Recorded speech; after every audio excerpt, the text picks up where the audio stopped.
On the evening of July 20th, 1969, a warning light started flashing inside a spacecraft descending toward the surface of the moon. And for a few seconds, nobody on Earth or in that cabin knew whether the most expensive, most ambitious machine ever built by human hands was about to succeed or kill the two. Men riding inside it. That moment, buried underneath the calm, rehearsed radio voices everyone remembers from the history books, is the real story of Apollo 11. A mission that came far closer to disaster than most people realize, wrapped in decades of conspiracy theories that have somehow managed to obscure just how genuinely dangerous and genuinely real the whole thing actually was. The astronauts who lived through it never talked about the moon landing the way pop culture eventually flattened it into a single triumphant photograph and one perfectly delivered line. They talked about alarms. Nobody understood in real time. A computer straining under data overload nobody had planned for, and a piece of broken plastic that very nearly stranded two men permanently on another world. Before we get into what almost went wrong, and before we tackle the moon landing hoax, claims that still circulate more than 50 years. Later, I want to be upfront about something. Every fact in this video comes from NASA's own mission transcripts, contemporaneous news reporting, and decades of independent verification by scientists who have physically examined the evidence left behind. Nothing. Here is speculation dressed up as certainty. If a story built entirely on verifiable fact, rather than a single viral claim, is what you come to this channel for, go ahead and hit subscribe right now, because what actually happened aboard Apollo 11 is stranger and far more compelling than any fake moon landing theory could ever be. To understand why this mission happened at all, you have to go back to a humiliation the United States suffered twice in 4 years. In October 1957, the Soviet Union launched Sputnik, the first artificial satellite ever placed into Earth's orbit, catching the American government almost completely off guard and igniting a genuine sense of technological panic across the country. The United States answered months later with its own satellite, but in April 1961, the Soviets delivered a second, even more devastating blow when cosmonaut Yuri Gagarin became the first human being to travel into space, orbiting the Earth once before returning safely. Twice in a row, Cold War rival widely dismissed by American officials as technologically backward had beaten the most powerful nation on Earth to the most symbolically important milestones of the century. Just weeks after Gagarin's flight, President John F. Kennedy sent a private memo to his vice president asking, bluntly, whether there was any space program the United States could pursue that would let it decisively overtake the Soviet Union, one that would produce dramatic results the entire world would notice. The answer that came back reshaped the rest of the decade. On May 25th, 1961, Kennedy stood before Congress and made a promise that, at the time, sounded almost delusional given the technology available. He committed the United States to landing a man on the moon and returning him safely to Earth before the end of the 1960s. Consider what that meant in practical terms. In 1961, there were no personal computers, no handheld calculators, no GPS satellites, nothing resembling the technology most people today would consider a baseline requirement for something this complex. The computers that existed filled entire rooms and were slower than a modern pocket calculator. Kennedy was promising an achievement that genuinely did not yet exist as an engineering possibility, backed by roughly $7 to $9 billion in additional funding poured into NASA over the following years, an almost unfathomable sum for the era, one that redirected the country's entire scientific and industrial base toward a singular deadline. What followed was one of the most aggressive engineering sprints in human history. Between 1963 and 1967, NASA ran a relentless sequence of unmanned tests, rockets, heat shields, propulsion systems, each one probing a different piece of the puzzle required to survive a round trip to another world. Then, on January 27, 1967, during a routine ground test that wasn't even supposed to involve any real danger, a fire broke out inside the Apollo 1 command module, and all 3 astronauts aboard were killed before they ever left the launch pad. It remains one of the most sobering tragedies in the history of American spaceflight, and if that fact alone reframes how you think about everything that came after it, make sure you've liked this video, because NASA's response to that disaster is exactly why Apollo 11 succeeded 2 years later. Rather than retreat, NASA rebuilt its entire safety and testing process around the lessons from that fire, and the pace of missions that followed was staggering. Unmanned tests continued through Apollo 4, 5, and 6. In October 1968, Apollo 7 successfully carried astronauts into orbit for the first time since the tragedy. Just 2 months later, Apollo 8 sent 3 astronauts around the moon itself. In March 1969, Apollo 9 tested the lunar module, the spidery, ungainly vehicle actually designed to touch down on the lunar surface, and 2 months after that, Apollo 10 rehearsed literally every step of a moon landing except the landing itself. In roughly 2.5 years, NASA had gone from 3 astronauts burning to death on a launch pad to a fully rehearsed, nearly complete dress performance of a moon landing, missing only the final step. That final step came on July 16, 1969, when Apollo 11 launched atop a Saturn V rocket carrying 3 men whose names would be remembered very differently by history. Neil Armstrong, the 38-year-old mission commander, Michael Collins, pilot of the command module, and Edwin Buzz Aldrin, pilot of the lunar module. The spacecraft itself was built from 3 connected sections, a command module and service module that would remain in lunar orbit, and a separate lunar module, nicknamed Eagle, designed to detach, descend to the surface, and later relaunch to reunite with the orbiting spacecraft for the trip home. Michael Collins would remain alone in orbit around the moon while his 2 crewmates walked on its surface, a detail that quietly explains why his name never achieved the same fame as his crewmates, even though the entire mission depended on his ability to bring the lunar module safely back into dock. After roughly 4 days of travel, the spacecraft reached lunar orbit on July 19th, and the Eagle separated from the command module for its descent the following day. While Armstrong and Aldrin descended, Michael Collins remained alone in the command module, passing behind the far side of the moon on each orbit and losing all radio contact with both his crewmates and Earth for roughly 48 minutes at a stretch, making him, for those brief windows, the most physically isolated human being in existence, farther from any other person than anyone in history before him. Collins later said he felt less lonely than people assumed, focused instead on the demanding checklist of tasks required to keep the command module ready for a rendezvous that, if the landing below him failed catastrophically, might never come. And this is where the mission nearly fell apart in ways most retellings gloss over entirely. At an altitude where the lunar module's guidance computer was actively steering the vehicle toward the surface, alarms began sounding inside the cabin, program alarms 1202 and 1201, warnings that neither Armstrong nor Aldrin immediately understood. The onboard computer's processor was being overloaded, with more data than it could handle in real time, largely because a rendezvous radar switch had inadvertently been left in a position that fed the computer, but an unnecessary stream of extra data it didn't need for landing. Neither astronaut knew, in that moment, whether the alarm meant the computer was failing catastrophically or simply straining under load, and 24-year-old flight controller Steve Bales, working the guidance station in Houston, had roughly 15 seconds to make a call that could have ended the mission. Mission Control ultimately radioed back a single word: go. A decision built on the computer's own design, which prioritized mission-critical landing functions over lower-priority background tasks whenever it became overloaded, quietly, discarding less essential work to keep the descent alive. Bales was later awarded the Presidential Medal of Freedom for that split-second judgment call, one of the youngest people ever to receive it. If that alarm alone doesn't sound tense enough, here's what happened next. With the automated landing program still guiding the Arau module toward its planned touchdown site, Armstrong looked out the window at around 500 feet and realized the computer was steering them directly toward a field littered with boulders large enough to destroy the lunar module on impact. He took manual control, an option built into the spacecraft, specifically for a moment exactly like this one, and began flying the Eagle himself, searching for a survivable landing spot while burning through fuel that had never been budgeted for this kind of improvisation.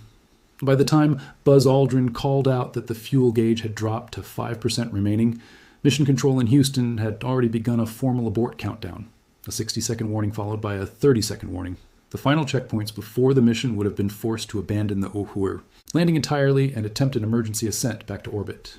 With roughly 17 seconds of fuel remaining by later NASA analysis, Armstrong found a clear patch of ground and set the Eagle down. If you're only now learning that the most famous moment in spaceflight history came within seconds of an aborted landing, go ahead and hit that like button, because the danger wasn't over yet. Roughly 6.5 hours later, Armstrong opened the hatch, descended the ladder, and became the first human being to set foot on another world, an event watched live by an estimated 650 million people worldwide, at the time the largest television audience in human history. He and Aldrin spent about 2.5 hours on the surface collecting 21.5 kilograms of lunar rock and soil, planting a specially rigged American flag with a horizontal support rod designed to keep it extended in the total absence of wind, and deploying scientific instruments, including a passive seismometer, to measure moonquakes and a retroreflector array still used today by scientists on Earth, firing lasers at the moon to measure its distance with millimeter precision. But the mission's most dangerous moment was still ahead, and it happened not during the dramatic descent, but during the quiet aftermath, back inside the cramped lunar module. While preparing to leave the surface, Armstrong and Aldrin discovered that the plastic housing of a critical circuit breaker, the switch responsible for arming the engine needed to blast the ascent stage back into lunar orbit, had been snapped off, almost certainly during the awkward process of maneuvering in bulky spacesuits inside an extremely tight cabin. Without that switch functioning, the ascent engine could not be armed, and Armstrong and Aldrin would have had no way to leave the surface of the moon at all. Buzz Aldrin, working through the problem with mission control, realized the felt-tip pen in his spacesuit pocket was narrow enough to physically depress the exposed switch mechanism and complete the circuit manually. It worked. The engine armed, the ascent stage fired on schedule, and the two astronauts successfully rendezvoused with Michael Collins in the command module for the trip home. The risk throughout this mission was considered serious enough that the Nixon administration had a contingency speech prepared in advance to be delivered only if Armstrong and Aldrin became stranded on the lunar surface with no way to return. A speech that described the two men as resting in peace on the moon they had come to explore.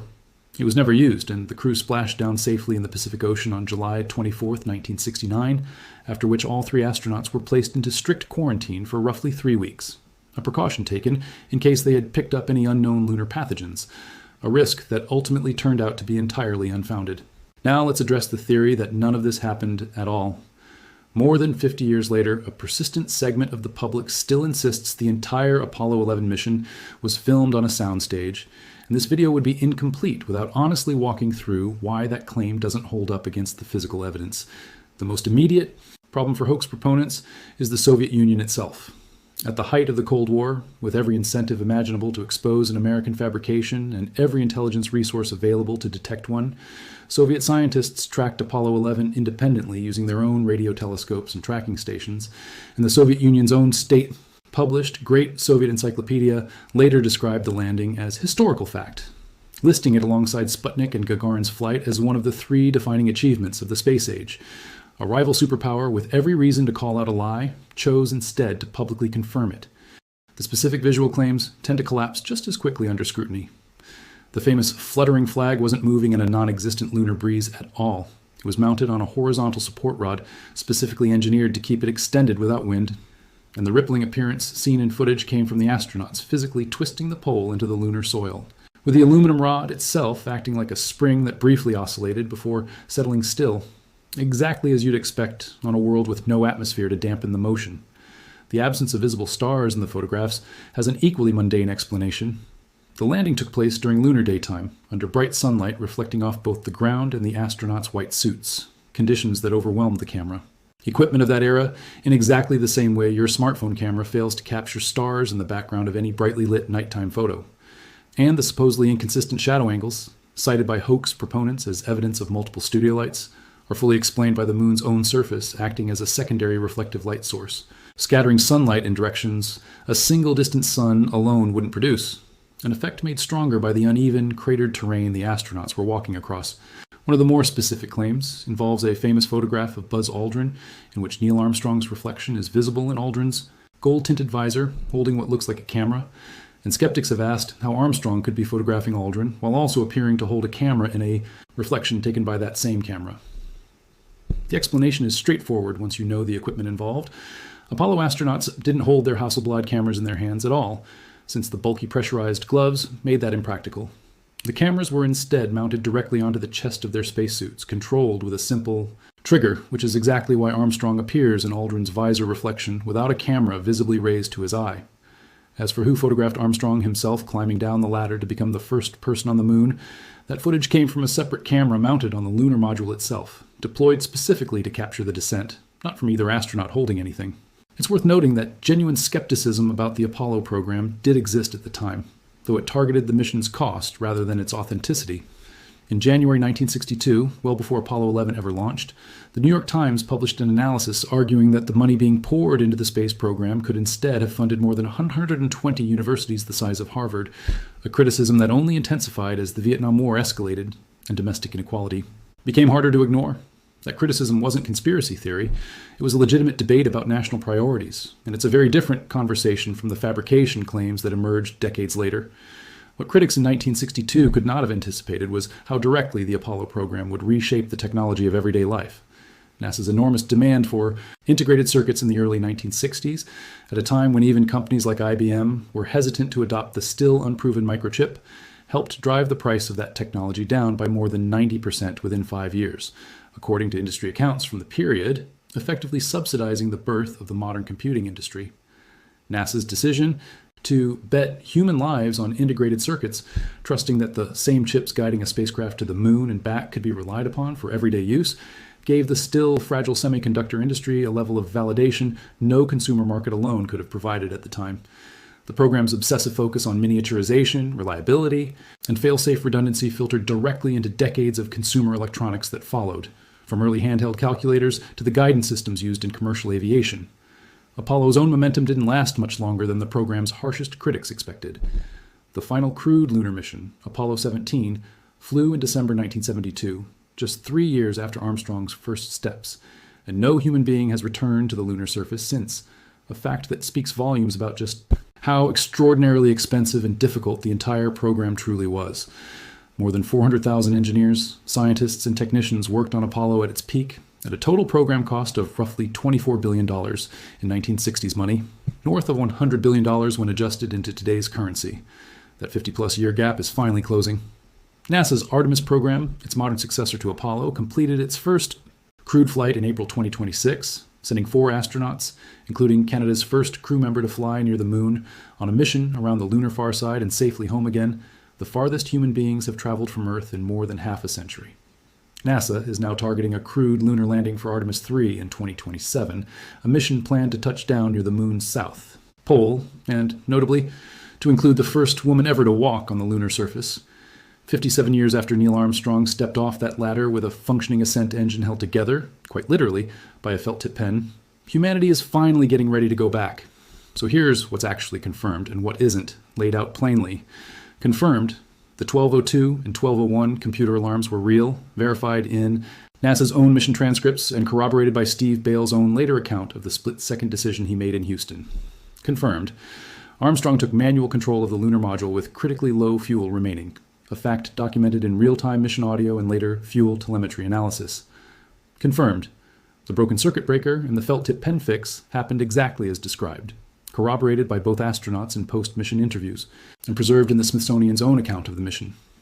Confirmed, the Soviet Union independently tracked Apollo 11 using its own instruments and publicly acknowledged the landing in state-published references. Thoroughly debunked, repeatedly, using nothing more exotic than basic physics and an understanding of 1960s camera technology. The flag, the missing stars, the shadow angles, and the visor. Reflection. None of the genuine drama needed any embellishment. The mission very nearly failed at least twice. First to a computer overload nobody had fully anticipated, and again to a snapped piece of plastic no engineer had thought to reinforce. And it succeeded anyway because of split-second judgment calls made by very young engineers and 2 astronauts willing to fly by hand and improvise with a pen when the rehearsed plan ran out. If this breakdown gave you a genuinely accurate picture of the most misunderstood mission in spaceflight history, one built on verified transcripts rather than viral claims, make sure you're subscribed, drop a like, and let me know in the comments whether you think Artemis 3 will finally get boots back on the lunar surface on schedule in 2027, because this channel will be covering every step of that mission the moment new developments break.